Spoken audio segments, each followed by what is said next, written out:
Jadi bahwa kondisinya kalau tahun 80 membiayai ekspansi dengan Dari surplus, sekarang membiayai ekspansi di saat kita mengalami beban surat hutang yang besar. Dengan adanya belanja, pertumbuhan ekonomi akan lebih akan mengikuti. Betul. M0 jadi basah. Jadi basah. Tapi saya punya pandangan lain gitu. Ya. Kalau kita lihat konteks globalnya, ini sekarang saya ambil contoh. Ketimpangan finansial. Ya. Jadi orang yang cuman sedikit, cuman 1% dari populasi orang punya uang di bank, yang punya uang di atas 5 miliar, duitnya nambah. Jadi kalau yang di bawah itu mantap, yang ini nambah gitu loh. Tapi kalau kita lihat detailnya lagi nih, Mas Andri sama Mas Ike, ternyata terjadi konversi loh. Konversi dari tabungan rupiah ke tabungan falas. Oh, oke. Jadi nilainya yang naik itu juga karena nilai rupiah kita yang melemah loh. Jadi ambil contoh ya, ambil contoh misalnya saya punya duit nih, anggap aja saya punya duit 10 miliar lah. Ya, kalau punya duit Kemudian 10 diubah miliar. di konversi. Saya ketika kemarin rupiahnya misalnya 15.500, saya tuker nih ke Ke US falas. dollar. Iya, US Falas. dollar. Sebenarnya saya nggak nambah tabungan saya, Mas. Sekarang harga rupiahnya 16.500, naik kan nilainya Naik, dalam ya. rupiah kan? Ya. Betul. Jadi in detail itu terjadi. Nah, kalau seperti ini sebetulnya meskipun tabungan US dollarnya di perbankan dalam negeri, capital flight sudah terjadi. Iya. Persepsi orang bahwa Oke. rupiah lemah itu sudah terjadi. Ini yang ingin saya utarakan. Kita baru ngomongin yang itu. Kedua, angka deflasi di bulan Februari 2025. Jadi 2025 itu kita deflasi, Mas. Itu menunjukkan bahwa daya beli kita parah. Orang udah tidak konsumsi. Satu-satunya inflasi harga emas. Jadi, mohon maaf kate nih, tipe bandar bubur aja, dia udah nyari emas. Iya. Ya entah karena ajaran orang tua, entah karena ya kan. Dan coba kita lihat lah kalau di medsos kan, kembali misalnya ulama-ulama, ustadz-ustadz juga kan selalu mengatakan kan bahwa uang adalah emas dan beli emas fisik dan sebagainya. Di bulan Februari, bulan Maret cari emas antam tuh mulai susah, Mas. Udah. Iya. Sulit. Adanya pecahan yang kepingan 1 kilo. Apa yang dibaca pemerintah soal ini? Pemerintah mencoba menggeser. Oh, kalau masyarakat ini mau safe haven ke emas, kita buat deh bank emas, Iya. rekening emas. Ya. Jadi jangan fisik. Iya. Kan kalau rekening emas, uangnya tetap bisa dipakai kan oleh Betul. perbankan kan. Betul. Iya. Tapi kelihatannya ini tidak terlampau sukses. Tetap orang nyari emas batangan nih. Iya. Karena masyarakat Indonesia Iya. kecenderungannya melihat fisik. Fisik. Nah, Iya. sampai titik itu, Mas. Apa yang ingin saya kupas dari sini to the point-nya? Iya. Artinya orang yang masih punya kemungkinan berjaga-jaga dan masih punya ruang untuk berspekulasi investasi, menghedging masa depannya, sudah mengalihkan ke emas. Sesuai dengan tren geopolitiknya. Oke. Nah sekarang Dan itu artinya memang uangnya tidak akan muter tuh. tidak akan muter. Pertanyaan saya Mas Andri, ini penting nih, bagus ya Mas Andri nanya ke sini. Iya.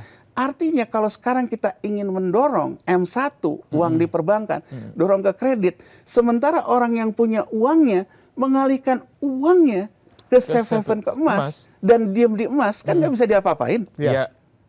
Ya nggak? Ya. Gimana kredit juga bisa ngucur kan? Iya. Nah di titik ini, Menteri Keuangan Purbaya, game changernya apa? Kalau orang kaya ini nyaro duit ke safe haven, gue jadi market maker deh. Gue sebagai orang yang mengambil inisiator. Agar orang kaya follow gue sebagai Menteri Keuangan. Bahwa gue optimis terhadap sektor real. Saya pindahin lah duit dari Bank Indonesia Ke 5 bank ke himbara. lima bank Himbara. himbara. Saya ingin melihat dalam konteks positif bahwa Menteri Keuangan Purbaya Yudi Sadewa sedang membentuk ekonomi ahead the curve, mendorong semua orang yang punya uang untuk ikut saya. Oke. Gitu loh, ini Ah, sisi iya, iya, positifnya iya, nih, iya. bahwa ikut saya. Bahwa saya sebagai Menteri Keuangan optimis sektor real Indonesia Jalan. jalan. Makanya dia selalu bilang kan, ekonom-ekonom yang ngomong demand side-nya bermasalah, belajar lagi ekonomi. Iya. Terlepas dari nyinyirnya terus dia ngomong majalah ekonomis. Tapi saya ingin melihat sebetulnya dia ingin membangkitkan bahwa gue optimis loh terhadap sektor real. Jadi kalau saya aja berani Masa lu menempatkan enggak luas, gitu ya? masa lu enggak? Iya, Gitu. iya, Jadi iya. intinya kan yang disebut dengan signaling teori ini. Jadi dia memberikan sinyal. Nah kelihatannya tidak cukup menolong ya. Nggak cukup meyakinkan. Ya, karena kalau ini asumsi saya, silakan koreksi Bung Yendor. Kalau saya melihat harga emas ini yang cenderung terus meningkat, akhirnya orang ya lebih baik saya bertahan di emas saja. Iya. Karena Kan gini. trennya ya nggak tahu ya. Sekarang mungkin di sekitar 3.500, Pak. Sekarang 4.300. 4.300 per troy ounce-nya. Di Antam 2,5 jutaan kan. Iya, 2,5 juta. Kan gini, itu ya Mas Ika ya. Satu, kalau orang makin ke atas, kan mainnya juga sama hedge fund Mas. Iya, Bukan- pasti. Bukan main cari Antam kayak gitu kan. Iya, iya. Kan yang dia baca pun info-info yang dihasilkan oleh hedge fund-nya. Yang tadi aku bilang di depan. Dia ngelihat Cooper to gold ratio-nya tetap tinggi. Artinya, saya simpan emas kan. Iya. Iya. Yang bawahan dikit, dia baca kan. Oh nyari emas Antam susah. Kan dia juga akan terdorong ke situ. Iya. Jadi menurut saya, Purbaya lawannya siapa? Lawannya geopolitik yang diciptakan oleh Amerika Serikat. Iya, Iya, iya, betul. iya, betul. Lawannya siapa? Lawannya emak-emak di pasar yang pada nyari emas. Iya. Nah, jadi menurut saya resiko terbesar di 2026 kalau pemerintah tidak bisa mendorong transaksi antar kelas ini. Kan gini, asumsi dari Menteri Keuangan Purbaya ini kita nggak usah tergantung asing. Jadi yang seperti saya utarakan tadi, kalau misalnya Amerika Serikat ternyata ekses likuiditas yang nggak kayak tahun 2009, ya kita punya uang kok untuk menggerakkan perekonomian kita. Iya.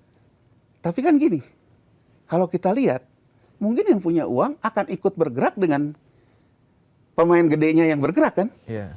Ya nggak? Nah, Iya, jadi betul. 2026, masih ke Mas Andri, kalau pemerintah tidak berhasil membuat transaksi antar kelas, maka kita berpotensi terjadi perang kelas.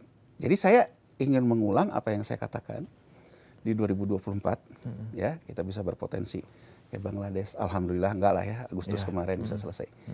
Tapi kan ini kan gini ya, yang jadi persoalan utamanya, yang tadinya segini nih, tapi saya masih bisa Iya. napas kan. Iya. Besok ke sini. Kalau makin tenggelam, maka akan terjadi keresahan kan. Jadi apa yang perlu didorong pemerintah ini? Pemerintah ini perlu mendorong likuiditas Iya. yang berhenti, bukan karena hanya kebijakan Bank Sentral BI yang suku bunganya, tapi likuiditas persepsi yang berkembang dalam geopolitik ini, orang bisa profit taking. Kalau ngomong sih gampang Mas. Saya ngomong gini deh, saya cek aja datanya. Iya. Family office yang sering disebutin Pak Luhut segala macam gitu ya. Family office ini kan nasabahnya hedge fund. Iya. Kalau sekarang saya punya datanya ya dengan bisik-bisik lah, tanya lah kan sekarang temennya banyak nih, ada Ray Dalio, ada apa kan. Saya bisa memetakan nih, oh nasabahnya di Indonesia ini si A, si B, si C gitu. Saya persuasif bisa ngomong, Pak, Bapak kan udah beli emas dari harganya waktu hedge funding gerek dari 900. Udah cukup untung Cukup dong. nih. Kalau gitu ya. Bapak sekarang realisasikan aja udah Iya. 5 kali, Pak. Iya, betul. Hah? Iya. Kenapa Bapak nggak realisasikan aja, Pak? Udah gitu mulai berkontribusi terhadap pembangunan. Itu ide Patriot Bond kan? Iya, betul. Iya nggak? Kebangsaan lah ya. Ah, itu Iya, ide iya. Patriot Bond. Iya, Gitu. iya. Itu ide Patriot Bond. Tapi menurut saya, sepanjang penyakit konflik of interest-nya nggak selesai, Nggak akan percaya. gini loh maksud saya, Patriot Bond. Transmisinya ke M0 kemana? Kita ngomong hilirisasi sampah, kejauhan buat saya. Coba, saya ingin mengupasnya lebih dalam. Masyarakat gurem kita tuh ada di mana? Data BPS. Ya. Data BPS ketika sektor formalnya PHK, dia bergeser ke sektor informal. 18,9 juta bekerja pada keluarga tidak digaji. 41,5 juta bekerja di sektor pertanian. Mas Ike, Mas Andri, data BPS yang diklaim pengangguran kita rendah, tapi terjadi konversi dari pekerja sektor formal ke informal. Yang nampung di mana? Yang nampung pertanian. Yang nampung Mbok E, Pak DE, Pak LE. Tanpa dibayar. Jadi kalau sekarang kita ingin membuat dia menjadi bekerja dibayar, artinya M0-nya harus ke situ kan? Betul. Artinya Patriot Bond yang diterbitkan harus menciptakan pekerjaan itu kan? Ya. Iya, pekerjaan yang real. Saya ingin men-challenge Patriot Bond yang dikeluarkan. Ya 4L lu lagi gitu loh. Ya kan dalam artian kan bisnis sampah kan teman-temannya juga. Ya kan bisnis ini. Jadi menurut saya yang jadi orang dipaksa untuk mengkonversi pun dia menganggap ini gue diperes ya. Dan ini akhirnya tentu akan berdampak kepada kelas menengah yang tadi kita tidak berharap akan terjadi perang antar kelas menengah antar kelas. Tapi yang perlu diwaspadai oleh kelompok yang kelas menengah kita yang cukup besar ini dari self reward menjadi self torture. Iya. Dan gini, lewat to the point ini, saya juga banyak orang bertanya ya, terus kita bagaimana caranya bertahan hidup? Gitu kan? Iya. Pertanyaannya adalah, udahlah terserahlah pemerintah mau gimana, yang penting saya nggak belangsak deh. Betul. Ya saya hanya satu yang bisa saya katakan, ya kalau Anda masih punya tabungan, pasti Anda berpikir bagaimana caranya Anda dapat investasi yang untung. Betul. Saya ingin fair mendudukkan masalah. Kalau Anda baru berpikir mau masuk ke emas sekarang, saya berpendapat Anda masuk di waktu yang sudah keliru. Kenapa Mas Andri dan Mas Ike? Ini pandangan saya ya. Ini insight nih Mas. Menurut saya 2026 itu juga bisa menjadi titik akhir harga emas tertinggi. Setelah itu akan diguyur ketika kalau Amerika Serikat dan Cina ketemu win-winnya. Kenapa? Tahun 1980 Mas, penyelesaian krisis Amerika Latin tidak dengan perang. Tapi Amerika Serikat berdamai dengan Jepang. Jepang dimasukkan ke dalam SDR IMF dengan jumlah porsi yang besar. Pandangan saya secara geopolitik, menurut saya Cina secara kultural agak mirip Jepang, bangsa pedagang, bukan bangsa yang keras-kerasan ya. Keras-kerasan gitu. ya. Satu-satunya di BRICS mungkin yang pengen menyulut perang ya mungkin Rusia ya. Gitu. Menurut saya kalau pada akhirnya bahwa Cina dengan Amerika Serikat ketemu seperti Amerika Serikat ketemu Jepang di tahun 80, mungkin selesai nih.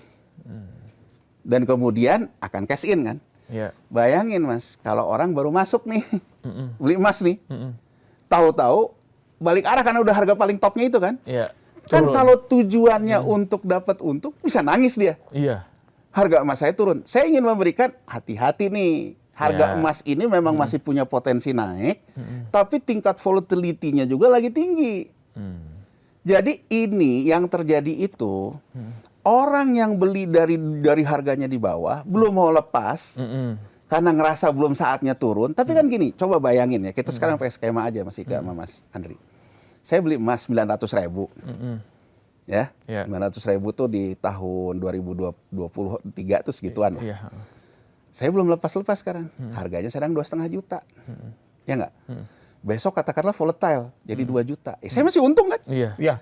Tapi kalau orang yang masuknya di 2,5 juta, besok jadi 2,7 juta, saya mikir kan, wah enggak lah, kayaknya masih naik ke atas.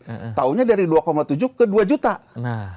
Nangis kan? Karena saya masuknya di 2,5 kan. Jadi maksud saya hati-hati juga dalam spekulasi berlebihan. Karena kalau dalam situasi kayak gini, orang juga akan berspekulasi berlebihan gitu.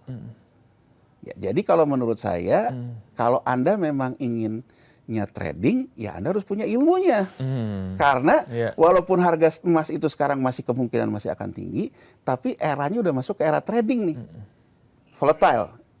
Nah, jadi saya ingin mengatakan negara ini dibutuhkan oleh orang yang kelompoknya tuh kaya kagak, miskin kagak. Kalau kelompok miskin, pemerintah kasih M0-nya BLT. Makanya kan pemerintah ini kan optimis betul pertumbuhan ekonomi akan jalan. Karena 3 bulan terakhirnya kan dikasih BLT. Tapi itu ya kan inilah nasib berkata lain seperti pantunnya Mas Ika di awal tadi. Taunya ada bencana kan jadi net off nih. Yang tadinya digusir oleh BLT bisa naikin konsumsi, ada bencana kan jadi net off ya. Nah, jadi menurut saya pemerintah berkonsentrasi ke kelompok bawah dapat BLT. Kelompok atas sudah tahu bagaimana caranya mengatasi krisis. Krisis adalah peluang juga untuk cuan kan? Iya, betul. Dan dia udah masuk sejak lama. dengan informasi yang simetrik buat dia. Yang di tengah ini, Ada pengampunan pajak pula. yang di tengah ini dapat BLT kagak, Iya. Dapat privilege juga nggak? dapat info juga udah ketelatan gitu kalau sekarang masuk udah asimetrik. Nah, jadi menurut saya Iya. kalau pemerintah bisa melakukan stimulasi di kelompok yang ini, kita akan melalui, dan menurut saya ujiannya sampai 2027 nih. Itu caranya Wah, gimana? cukup panjang. Caranya gimana, Bang? Ya. Menstimulasi Iya, kelompok betul. menengah nih. Gimana caranya? Iya. Ya, Kalau mau kita nggak- lihat kan Iya. gapnya juga terlalu tinggi ya, terlalu Iya. lebar Terlalu- antara kelompok menengah kita. Iya. Tapi dengan gap yang kelompok menengah kita yang lebar, yang cukup tinggi, yang cukup lebar ini, cukup besar ini, kan kita membuat kita lolos dari krisis moneter di tahun 98 kan gitu. Nah, bagaimana caranya supaya mereka bisa bertahan? Apalagi tadi prediksi sampai 2027, Bung Januar. Ya, jadi kalau saya, Mas Ike dan Mas Andri, saya ingin memulai dari idenya Presiden Prabowo, tapi ide ini menurut saya dibicarakan, tapi nggak konkret sebetulnya. Oke. Jadi misalnya Presiden Prabowo, ya terakhir saya baca kata Menteri Menteri Hukum dan HAM, nggak HAM ya, sekarang Ya, Menteri Hukum. ya. Menteri Hukum bilang sedang menyusun RUU tentang uang damai korupsi yang akan diberikan ke APH. Saya ingin mengatakan, Pak Prabowo, Pak Presiden Prabowo, Profesor Sumitro mengatakan, kalau kelembagaannya buruk, maka ekspansi fiskal malah menambah keburukan. Ya. Cerita baik 1980 Orde Baru itu jadi bumerang dengan paket kebijakan Oktober 1988. Yang meliberalisasi perbankan, yang kemudian jadi krisis 1998. Saya menganggap Pakto 1988 itu terulang dengan mencoba lagi sekarang seolah-olah kalau kreditnya ke Koperasi Merah Putih kasih aja. Iya. Ya kan gitu lah, terus MBG, ya MBG mohon maaf gitu kalau anak wakil ketua DPRD aja bisa pegang 19 MBG gitu loh. Kan itu kan artinya bahwa ini bukan redistribusi uang fiskal negara kepada masyarakat luas, Oke. tapi kepada bancakan proyek kan. Ya, Ya. betul. Dan betul. ini yang dikritik oleh Sumitro terhadap kebijakan 1980-nya Soeharto loh. Jadi saya ingin mengatakan, sebelum kita melangkah kepada persoalan menggunakan aparat hukum untuk misalnya mengembalikan uang, menurut saya kita perlu mencontoh apa yang dilakukan Cina nih. Mas Ike, Mas Andri, Cina waktu Hong Kong akan diserahkan oleh kolonial Inggris ke Cina. Cina menyadari gitu loh, kalau diserahkan ke saya, bangsa saya ini mentalnya korup. Iya. KPK didirikan di Hong Kong dalam masa transisi. Fokusnya apa? Polisi dan jaksa. Jadi polisi dan jaksanya beres, baru Cina menerima kan transisi dari Inggris. Ya. Jadi saya ingin mengatakan, Pak Presiden Prabowo, apakah Bapak meyakini aparat penegak hukum, dalam hal ini Kejaksaan Agung, polisi dan sebagainya, itu sudah bebas dari masalah. Jadi jangan sampai gini loh, menyelesaikan masalah dengan masalah gitu loh. Iya. Ya kan? Saya rasa Mas Ike, kalau kita sekarang taruh nih Mas Andri, misalnya saja, kita bicara tentang suku bunga kredit yang tinggi. Suku bunga kredit yang tinggi ini kan karena suku bunga surat utang pemerintah yang tinggi. Surat utang pemerintah ini masih ada yang 10-11% gitu. Kalau kita lihat lagi, oh ini dulu kayaknya beban dari obligasi rekap waktu BLBI. Departemen Keuangan punya Satgas BLBI. Saya nggak tahu diteruskan atau nggak oleh Purbaya ya, karena waktu Sri Mulyani ada. Kan bisa gini Mas Ike sama Mas Andri. Kita bisa lihat gitu. Dulu recovery rate-nya waktu Anda dapat BLBI, waktu dikali surat keterangan lunas, Anda tuh cuma 20% loh. Jadi negara nanggung obligasi rekap 100, Anda cuma balikin aset 20. 20, betul. Anda nih sekarang kaya lagi nih, 80. Ya sebagai pemerintah, saya bisa punya dua skema nih. Court settlement, penegakan hukum, atau out of court settlement. Pasal damai yang diutarakan oleh Menteri Hukum dan HAM. Iya. Saya ingin mengatakan, wah ide ini kalau cara berpikirnya seperti Nelson Mandela melakukan rekonsiliasi nasional terhadap, ya dia kan memaafkan tapi jangan melupakan. Jadi Iya, artinya kan bahwa apartheid itu dia kemudian rekonsiliasi nasional. Artinya kan bahwa negara mengumpulkan semua ini, dikumpulin semua, membuat rekonsiliasi nasional. Menurut saya, mereka juga dibandingkan dijadikan ATM terus, Iya, iya. baik oleh APH, baik oleh partai politik. Kalau one resolution binding, mungkin mereka tertarik. Jadi misalnya saja, gini nih, ini yang surat utang lama, sekarang di buyback nih oleh pemerintah. Iya. Tapi kita tuker nih sama surat utang baru nih, bunganya kecil ya. Tapi Anda kena holding period 1 tahun. Oke. Karena uangnya mau kita pakai untuk membiayai transformasi sektor pertanian yang saya bilang tadi. Ini kan rekonsiliasi nasional. Kalau itu yang dilakukan menurut saya, itu out of the box. Iya, iya. Jadi kalau Artinya menurut kita perlu banyak terobosan untuk Iya, iya, melakukan itu kan saya bisa supaya ngomong gini loh, saya bisa ngomong ke kelompok kayanya, Pak bayangin aja, Anda sekarang naruh duit di hedge fund. Kalau negara ini rusuh, Anda mau kemana sih? Iya. Anda tinggal sini. Nah, Anda tinggal di sini. Iya. Kan kompromi-kompromi yang seperti ini Iya, iya. harus dilakukan, tapi menurut saya uangnya pun harus dipakai untuk ke M0, ke kelompok masyarakat ini gitu loh Mas Ike dan Mas Ya, Andri. Iya, iya, iya, iya. Jangan ibaratnya saya mau keluarin duit, tapi proyeknya proyek saya juga proyek ya. saya gitu. juga. Iya, iya, Itu iya, yang iya, jangan, iya, itu yang iya. bahaya. Kalau enggak benar-benar jadi perang kelas, dan itu yang saya sendiri Mas Ike, Mas Andri, saya cenderung karena saya pernah ya waktu Krismon kan saya dulu meriksa transaksi ya macam-macam lah ya gitu. Saya mengalami dari krisis moneter 98, saya pada satu kesimpulan. Krisis itu gitu ya. Yang kaya tetap akan kaya. Yang, kan? yang miskin makin terpuruk, Yang miskin makin terpuruk. kelas menengah akan menjadi miskin. Yang kelas menengah menjadi miskin. Jadi menurut saya tidak menghendaki ada krisis. Saya menghendaki Presiden Prabowo memimpin bangsa ini dalam masa transisi yang baik. Iya. Jadi saya berharap Presiden Prabowo melakukan hal-hal yang konkret untuk mencegah krisis. Karena kalau misalnya solusinya masih MBG, Koperasi Merah Putih, tapi tidak mentransmisikan transaksi antar kelas, menurut saya kita di tengah geopolitik yang seperti ini, kita tidak melakukan yang namanya self-healing. Yang ada tuh kita sebetulnya tetap mengandalkan dukungan asing. Mohon maaf nih ya, karena ini to the point nih. Iya. Saya kemarin ditanya nih oleh teman-teman media.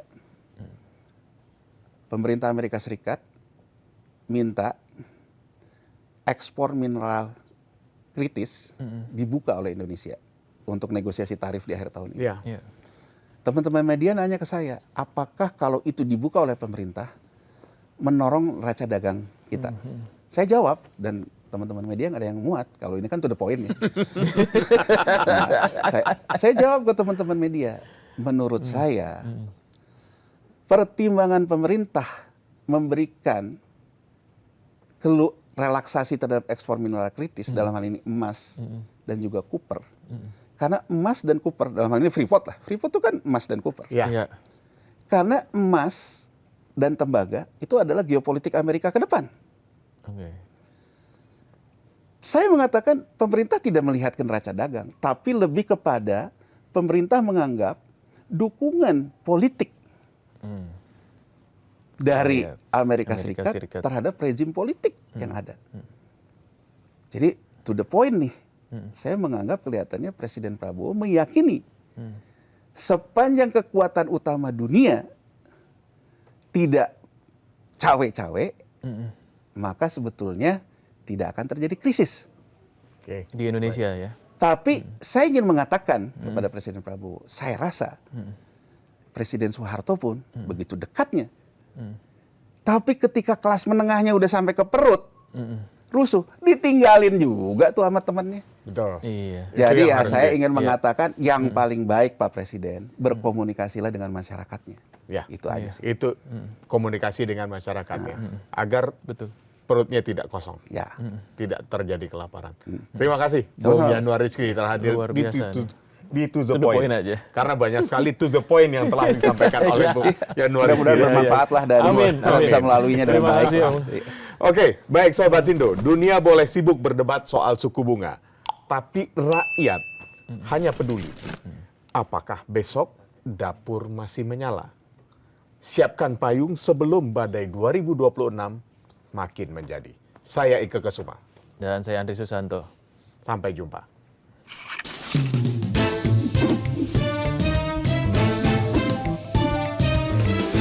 To the point aja.